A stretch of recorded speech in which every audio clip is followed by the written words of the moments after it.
Quiet, please. Quiet, please.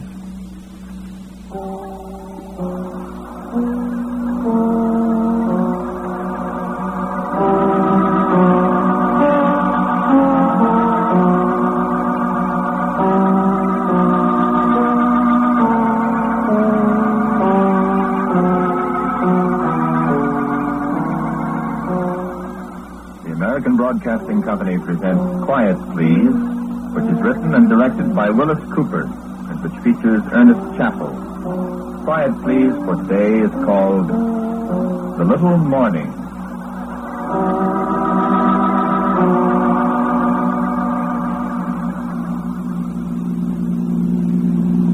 Thank you very much for picking me up.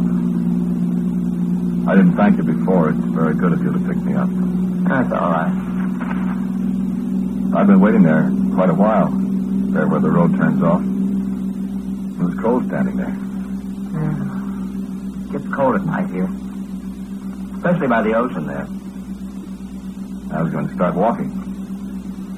Couldn't remember where I was for a while. All I knew was I was cold. Then I was just about to start walking and you came along. Long walk up over the canyon. I never walked it before. Always drove in my car. Long walk. I guess it is. Yeah. Nice car you've got. I like it. I used to have a car. Yeah? Dodge convertible. They're nice. Yellow with white sidewall tires. Very pretty. I used to have a yellow car. Yeah, they're nice. If you're cold, there's an old blanket there in the back. Oh, I'm all right. Thanks. Must have been quite a party. Party? Weren't you coming from a party? No, not me. Oh, no party. Thought maybe you were walking back from Malibu or something. Oh, no. Live over in the valley? Me? No, Pacific Palisades. That's my home. I used to know a fellow lived up there. Toledo Drive, is that right? Well, there's this Toledo Drive. Right across from Arthur Lake. You know, Dagwood? I know the place. Got a tennis court. Boland, his name was. The radio fella. Yeah, I know him. My place was kind of up above it. Napoli Drive. I don't know it. Lantana on the lawn, purple flowers, you know. Is that what they call them? Yeah. You in pictures? I used to be. Thought you looked kind of familiar. What's your name? Scott. Scott? Francis Scott. I don't recall the name. Funny. Does seem kind of familiar, though. Thinking of Francis Scott Key wrote the Star Spangled Banner, maybe. Oh, yeah, sure. Don't up in the valley. I live in Woodland Hills, Crespi Street. I'll drop you off at the boulevard, though, if you want me to. Thanks. I'm not going that far. Thanks. You know? No, just up this side of the Topanga post office, where old Topanga Canyon turns off. I could take it down that way, I guess. Get back to the boulevard over Mulholland Drive. Come out by the actor's home up at Calabasas. Oh, no thanks, really. This time of the morning, you want to get home? It's all right. Thanks. Really. Well, okay. I work at Douglas Aircraft over in Santa Monica. Night shift. Oh. Drive over Topanga Canyon here 5 days a week this time of the morning. Know every turn. That's so? Except last year when we had the fire. Oh. Yes. Worst one we had in years. Worse since that one 4 or 5 years ago when the Woodland Hills Country Club burned down. Yeah, I know. I had to come over Santanella to Sepulveda, and then over Sepulveda to the valley, and then on out. Inconvenient. I suppose. A lot of beautiful homes burned up out here. I remember. Not here. Up farther toward Fernwood. Up toward the summit. I remember. You said you were going up toward Fernwood. Yes, that's right. you have a place up there? No. A friend of mine did. He get burned out? She. Yes, she. What? She was killed. Oh. Why, I'm sorry. Yes. Movie gal? Yes. Yeah, she was in pictures. What was her name? Rosita. Rosita Sandoval. Sandoval. I don't think I knew her. No, I suppose you didn't. She wasn't very important. Except to me. What? We were going to be married. Oh. Gee. Today. Gee. My birthday. Gee, that's really rough. Scott, did you say your name? Scott, that's right. Scott. Francis Scott. No, I guess not. I was thinking that... Say, that is tough. I'm awful sorry. It's all right. What'd you say? I said it's all right. I'm going to see her. I'm sorry, I thought... No, I said I'm going to see her.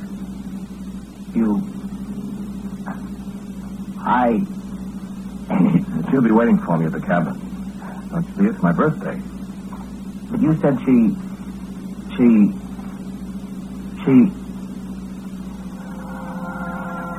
Down on Occidental Boulevard, right off Olympic.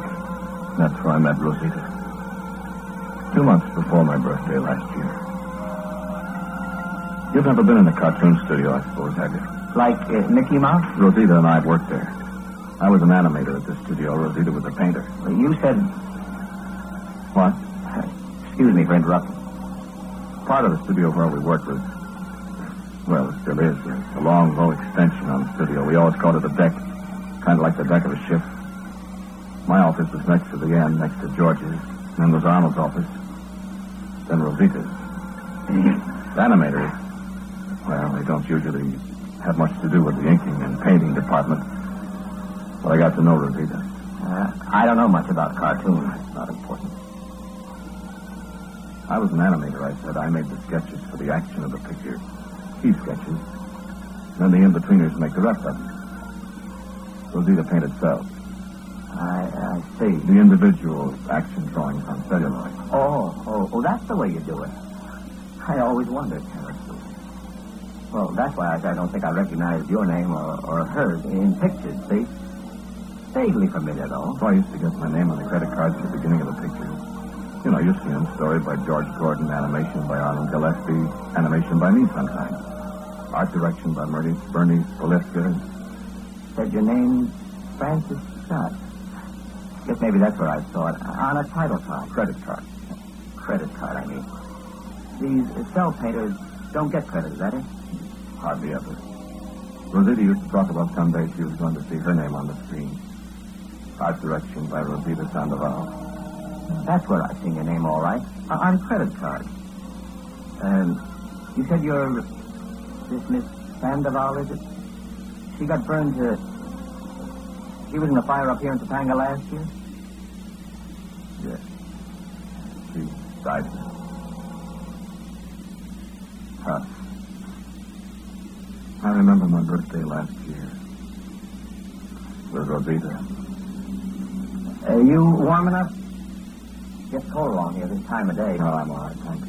Got a half pint in the glove locker here if you... Oh, no, thanks. If I'd see Rosita in a little while, I wouldn't want to... You know. Yeah. Going to see her.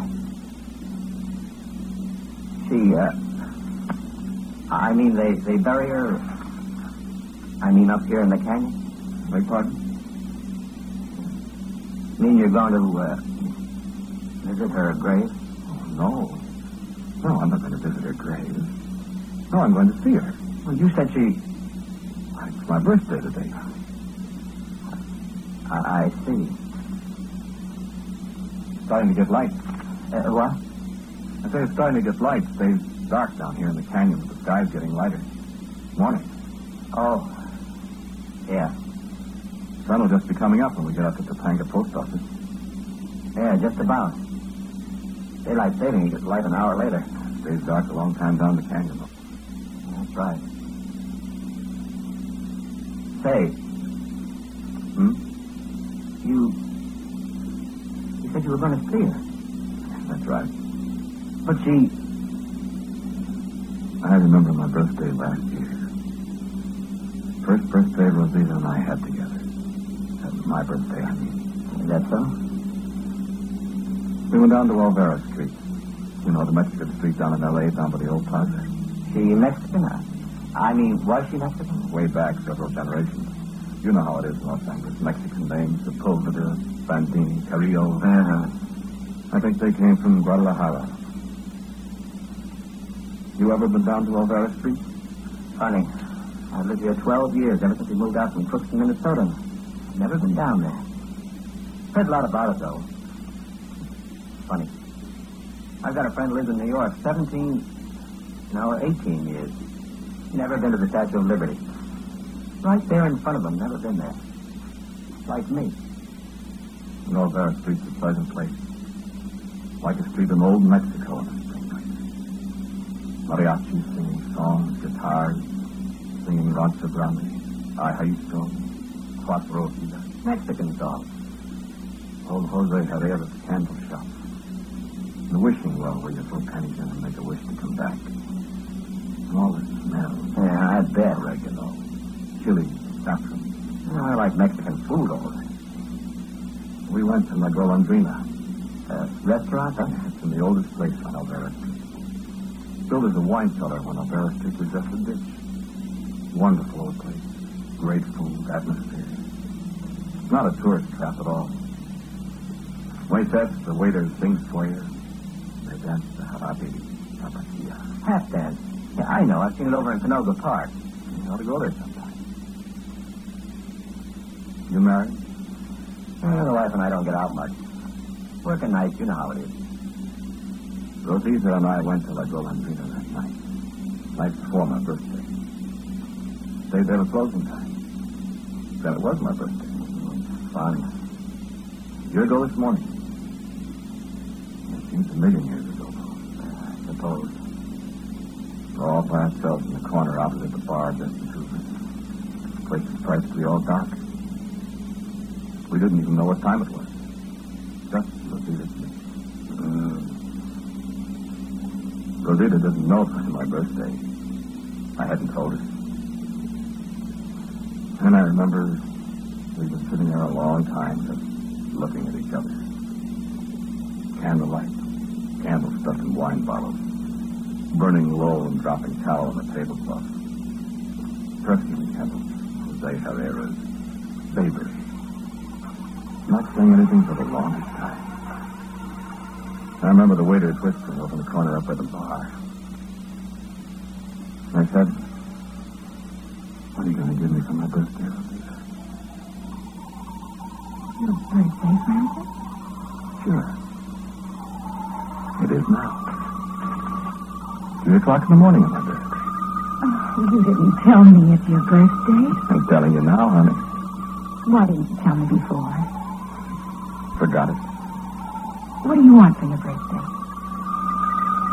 You. Why, sir. No kidding, darling. How about it? Will you marry me? Oh, you. Be a nice birthday present. Will you? We couldn't get married today. We could stay up the rest of the night, then go over to the city hall and put in for a license and the examination and stuff. And in a couple of days, 3 days. I can wait. If you'll say yes. On my birthday. Your birthday. May 15th, 1918. Oh, you should have said so before. Why? There's some mananitas for you. Who? The things here. Moises, the Henny, and the others. Well, what's Manita?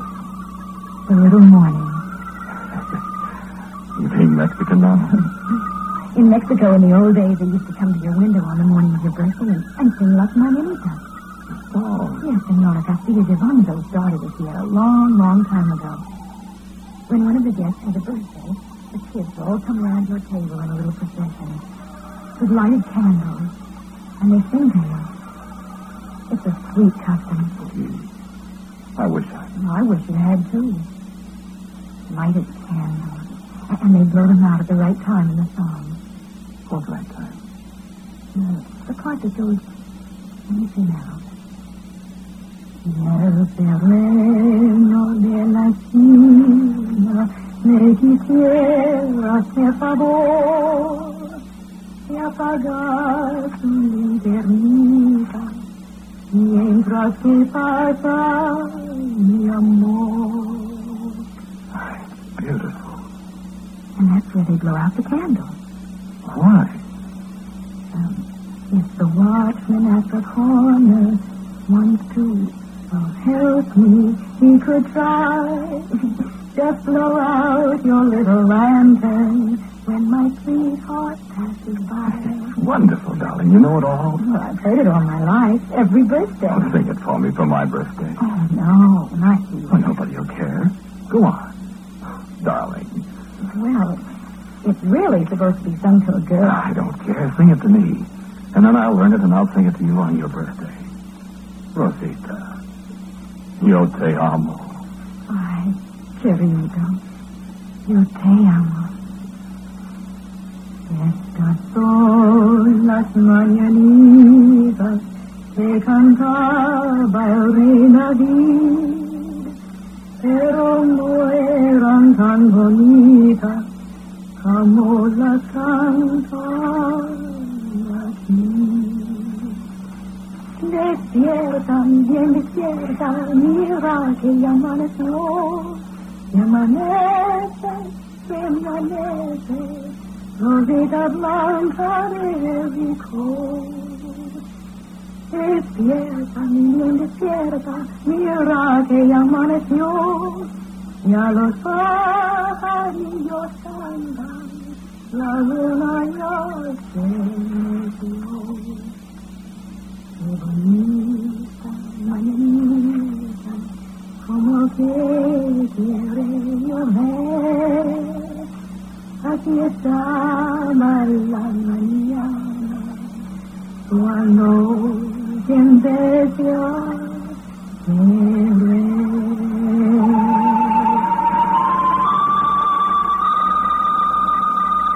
Rosita. Darling. Ay, qué bonita mañanita. Beautiful, beautiful morning.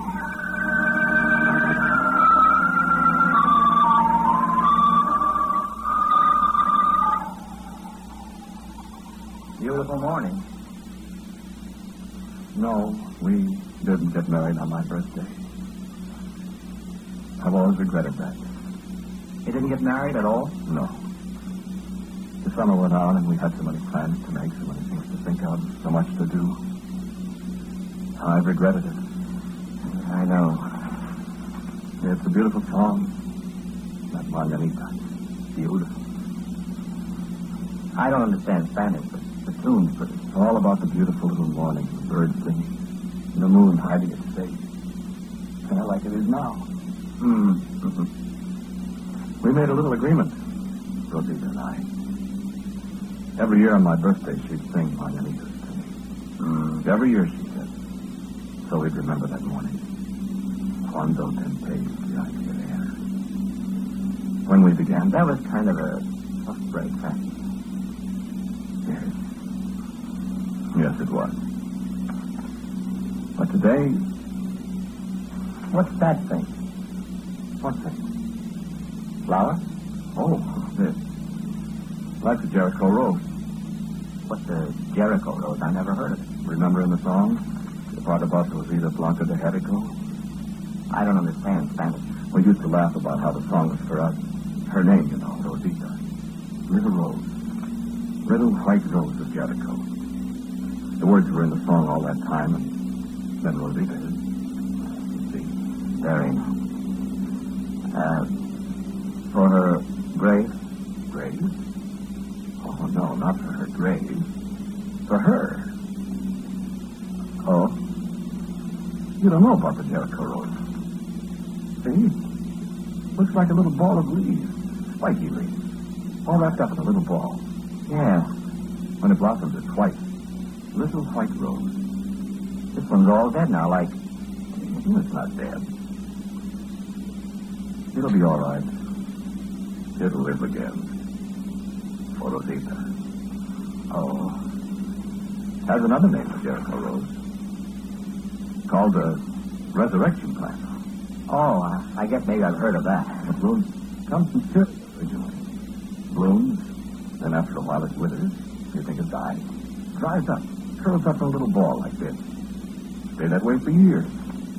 But you just put it in water, after a little while it uncurls. Comes right back to life, lives again. Just like it was. That's so? That's funny. Rosita Blanca de Jericho. That's what you called your girl. Rosita.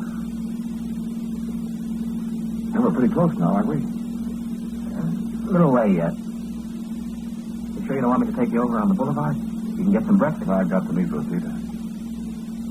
Uh-huh. My birthday. Remember? I remember. How long that Jericho Rose of yours been with her that way? Since the 4th of November last year. Why, that was the day of the fire, wasn't it? It was on a Thursday, I remember. Rosita called me at the studio and she said she was going up to the place up here at Topanga to get some things and to lock the place up. Said the rains would be starting before long and there might be landslides up here and the roads might be closed. When it rained, she didn't like to drive up here on these twisty roads. She thought maybe it would rain soon. Didn't rain for a long time last year. That's right. But we didn't know that on the 4th of November. So she came up here all by herself. I didn't think anything of it. I was going to meet her at Eaton's there near Laurel Canyon, and we were going to a movie. See a preview of Norman Foster's new picture. Then I was going to take her home.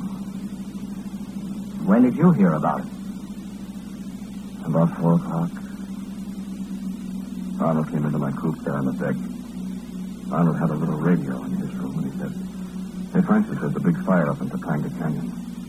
I said, "Is that so?" He said, "Yes." He said, "I hope Rosita's all right." Oh, I said they have brush fires up there every year, you know. That's right. I remember one in 1938.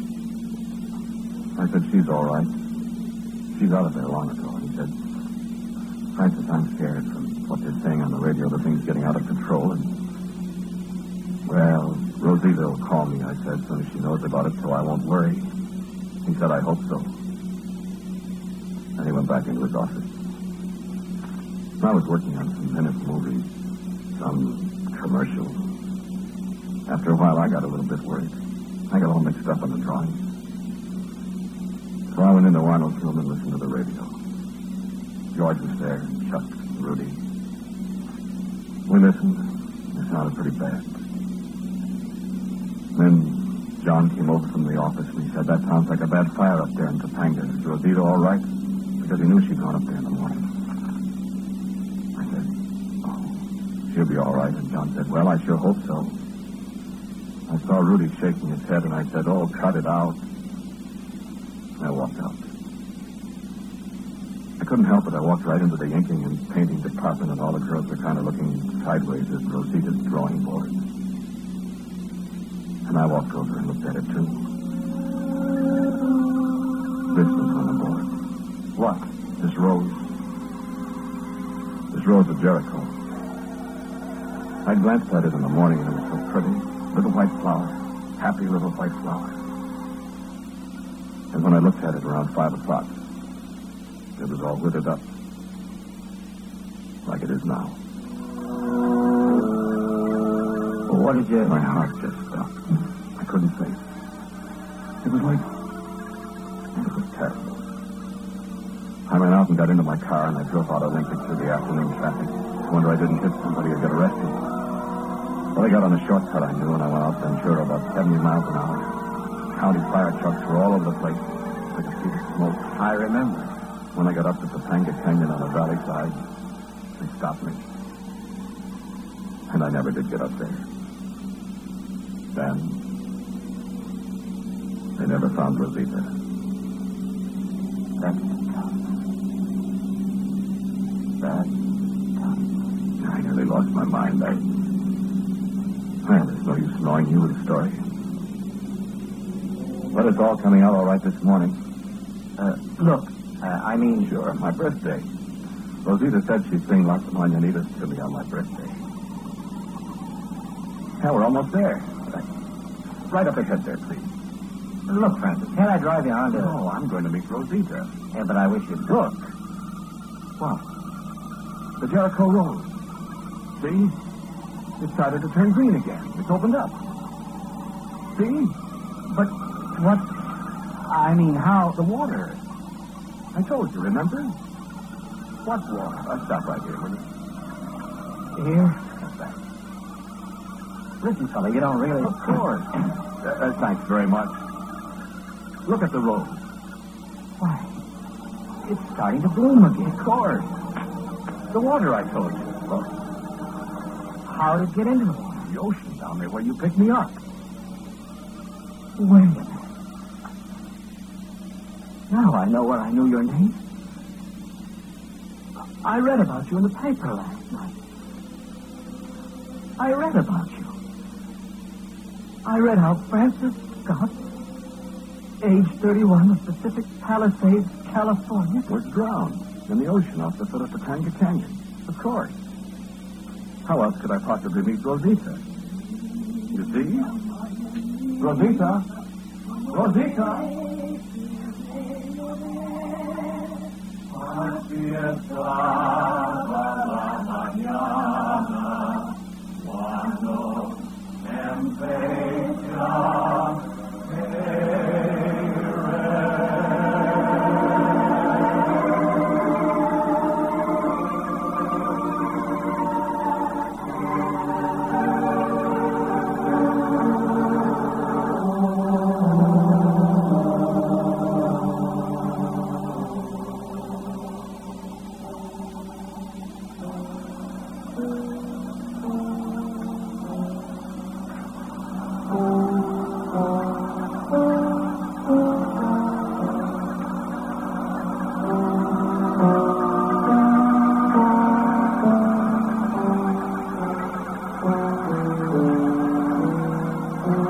The title of today's Quiet Please story is The Little Morning. It was written and directed by Wyllis Cooper. The man who spoke to you was Ernest Chappell. And Rosita was Betty Raggi. The man was Merrill E. Jones. Music for Quiet Please is, as usual, played by Albert Berman. Now, for the word about next week, here is our writer-director, Wyllis Cooper. Thank you for listening to Quiet Please. This is the last broadcast of these stories at this time. Beginning next Saturday, May 21st, Quiet Please will be heard over your ABC station at 9 p.m. Eastern Daylight Saving Time. Saturday nights at 9 p.m. instead of Sunday afternoon. We hope you'll be with us to listen to the oldest man in the world. And so until next week at the same time, I'm quietly yours, Ernest Chappell. This is ABC, the American Broadcasting Company.